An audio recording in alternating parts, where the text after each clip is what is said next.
Hello there, my name is Richard from Silent Peak Photo and welcome to this Luminar Neo tutorial where I will show you how to take a photo like this and make it look a little bit more like this.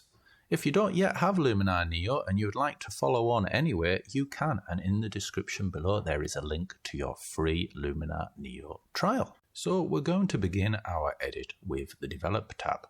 So we're going to develop, and the first thing I want to do is sort of balance this photo's exposure. Now the exposure is pretty good, but what I'm going to do is I'm going to pull the exposure up a bit, and as I do you can sort of see the histogram at the top sort of start to butt into the right hand side of the screen. Now I don't want to clip my highlights, I just want to get it so I'm sort of maximizing the sort of tonal range that's available to me. So I'm going to go for around about here, so a very moderate increase to exposure. The next thing I want to do is sort of create a bit more distance between the darkest tones and the brightest tones. So I'm going to drop a dot here on the tone curves, one here, one in the middle, and sort of one in the bottom. And this gives me control over the sort of highlights of the image, which I'm kind of fine with, the mid-tones, which I'm going to drop a little bit, and the shadows, the darkest parts of the image, which is where I'm sort of going to do the magic here. So I'm going to pull those so that they're not too dark, but they are pretty sort of dark. And overall, that sort of lends the image a little bit of punch. And if we sort of click on this eye here, we can sort of see the effect of our adjustments so far. So this is what we began with, and this is where we are now. So the next thing we're going to do is our black and white conversion. So a black and white conversion is effectively going to desaturate our image. All the color data is still there, it is just effectively zeroed. And we know the color data is here because if we sort of pull our red, we can see that the image is still getting sort of manipulated. So not much red in this image, but what I'm going to do is I'm going to sort of pull it up a little bit, yellow, sort of mostly affecting the sand.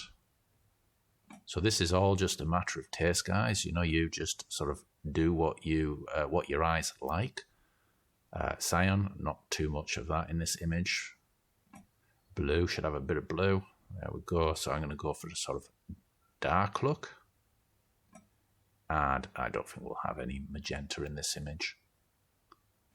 And once again, if we sort of look before and after. So that's our black and white conversion done. The next thing I like to do is add a vignette. Now, a vignette, of course, is as vintage as you get, and it's typically created by either an old or a cheap lens.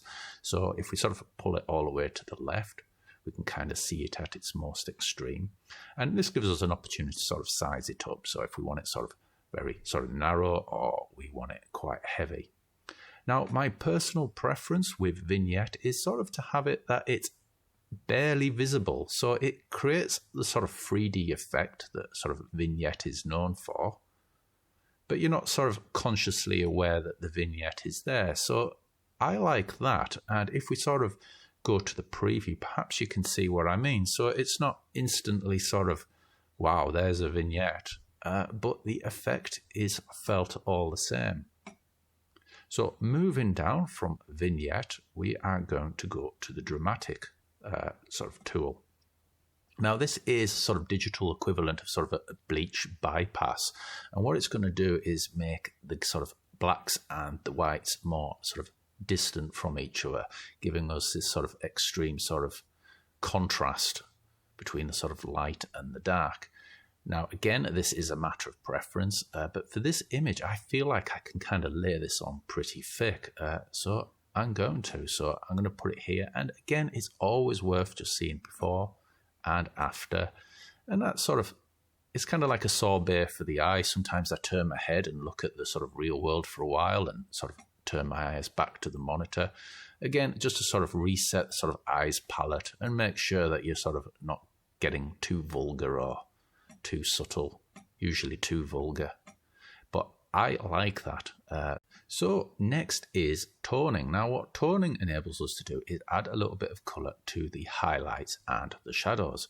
So starting with the shadows, what I'm going to do is blast our saturation up to max And because it's the shadows, I'm going to kind of find a darker, cooler sort of colour. Now, for this photo, I feel like sort of a blue is going to work quite well. And if I put that blue there and then dial back the saturation, we'll get to sort of the point where the blue's there, but you can kind of hardly see it. So we have our blue there, and if we sort of bounce back to the original image, it's there, but it ain't there an awful lot. Pretty subtle. Now, our highlights aren't going to be quite so subtle. So again, I'm going to dial my saturation to max just so I can see what I'm doing. And then I'm going to kind of go for the sort of sepia look. Or sepia. I'm not sure which it is. And that is looking pretty good, but far too much colour. So once again, I'm going to drag that saturation back until I sort of get to a point where I'm sort of happy with the balance. You can kind of balance the sort of the shadows and the highlights by shifting this thing. So here, more of the shadows become sort of sepia and more of the highlights become that blue colour. But I'm going to kind of sort of stick it thereabouts in the middle. So again, let's have a look at before and after. And that is starting to look pretty decent. And next, we're going to go to glow. Now, vintage photos were never that sort of pin sharp or sort of highly detailed. This was a full frame DSLR this with a nice lens attached. And basically, I want to sort of wash away all that expense I went to and sort of get the lo-fi look. Now, that's a little bit fairy tale, a little bit fairy in the woods. So what we want to do is sort of find a nice balance. Now I'm kind of liking that, and we're going to sort of click before and after, and that looks great to my eyes. Now the last and final touch is the film grain. Again, let's sort of start at an extreme. Bit much. Let's go for some sort of halfway. We can adjust the size of the grain. I like it a little bit larger. And a little bit rougher. And again, before and after. And there is our finished sort of vintage style portrait. Now, I hope you like that. And if you do, feel free to leave a comment in the box. Maybe let me know what else you would like to see. If you'd like to know more about Luminar Neo, you can drop by my website at silentpeakphoto.com, or indeed drop by the description below for your free Luminar Neo trial. I hope you found that fun. I hope you found that interesting. My name's Richard from Silent Peak, and I wish you the very best of days. Goodbye.